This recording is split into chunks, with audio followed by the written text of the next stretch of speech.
Halo semua, kali ini saya kembali setelah lama tidak mengupload video. Kali ini saya memutuskan untuk membuat video berupa materi slide PowerPoint karena banyak sekali permintaan menjelaskan lagi tentang dasar-dasar komputer mulai dari nol dengan lebih singkat dan lebih pada intinya. Oke, kali ini di dalam slide PowerPoint yang saya buat, saya sudah membuat beberapa slide dan akan saya mulai dengan menjelaskan tentang dasar-dasar komputer.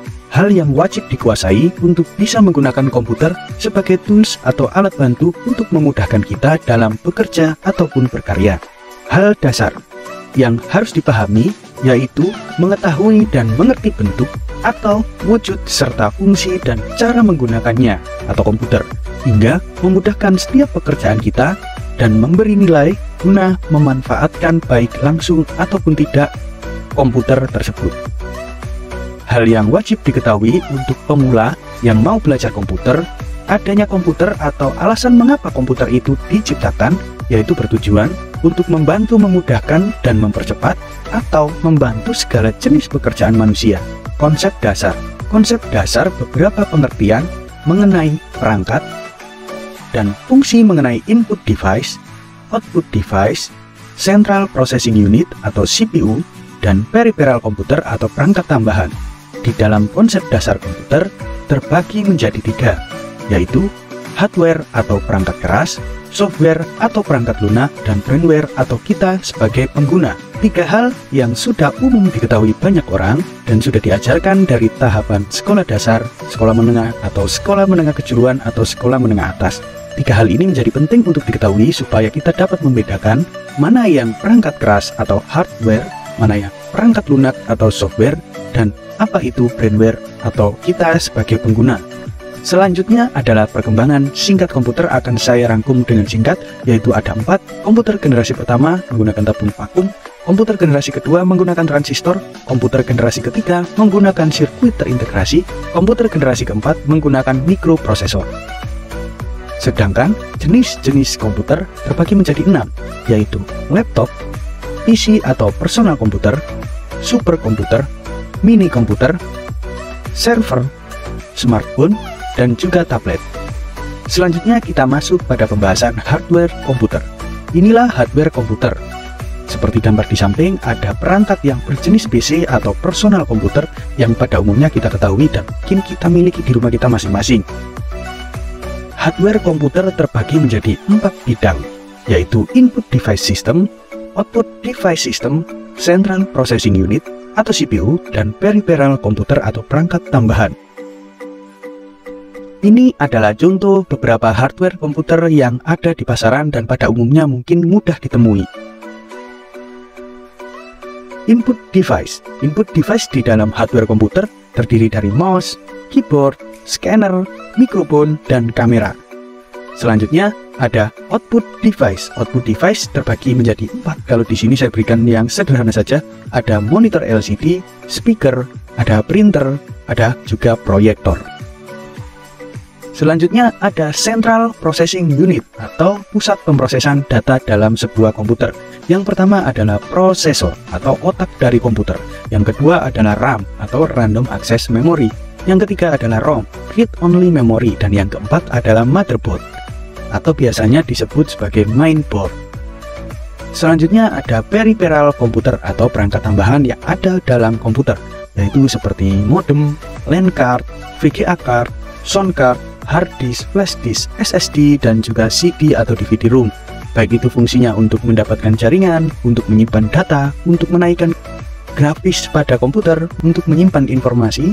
Selanjutnya adalah software komputer. Software komputer terbagi menjadi 2, yaitu ada open source atau gratis, ada juga closed source atau berbayar. Jadi di sini sebelah kiri ada beberapa logo dari beberapa merek OS yang umumnya kita pakai, baik itu yang gratisan ataupun yang berbayar. Software komputer pada umumnya yang banyak sekali orang pakai adalah satu, software komputer Windows. Software komputer Windows ini berbasis open source. Software komputer Windows ini berbasis closed source atau berlisensi, yang jika kita harus memakai, kita harus membayar juga.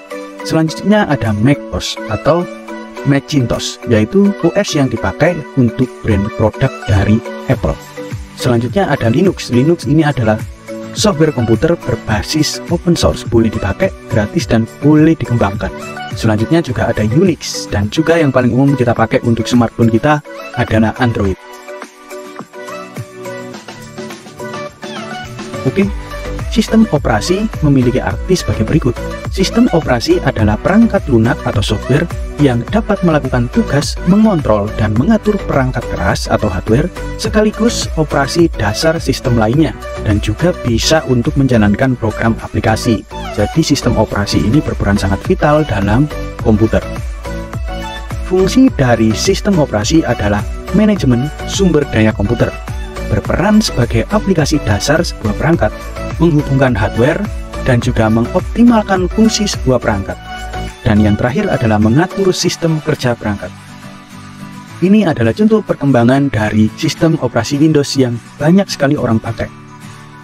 Ini adalah contoh beberapa dari Linux atau sistem operasi Linux yang banyak sekali orang pakai dan juga banyak sekali versinya.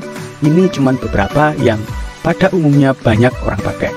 Selanjutnya ini adalah seri-seri dari macOS atau Macintosh. Dan ini adalah beberapa seri dari sistem operasi berbasis Unix. Dan tentu kalian tahu semua ini adalah seri-seri dari perkembangan sistem operasi berbasis Android yang rata-rata menggunakan kanan atau kue. Selanjutnya yang terakhir di sini ada yang namanya brainware atau kita sebagai user. Kita adalah faktor kunci dalam pemanfaatan teknologi guna memudahkan pekerjaan kita. Jadi, langkah yang pertama untuk kamu cepat-cepat bisa menggunakan komputer adalah kamu bisa menyalakan komputer dan mematikan komputer dengan benar. Yang kedua, kamu harus bisa menggunakan fitur standar yang ada pada OS komputer. Contoh, kamu bisa manajemen file, menata file. Kamu juga bisa menggunakan copy paste atau cut, memindah file, mengganti nama file, menggandakan file, dan kamu juga bisa menginstal program atau aplikasi yang kamu inginkan atau yang kamu butuhkan. Begitu juga sebaliknya, kamu harus juga bisa menginstal program yang tidak terpakai.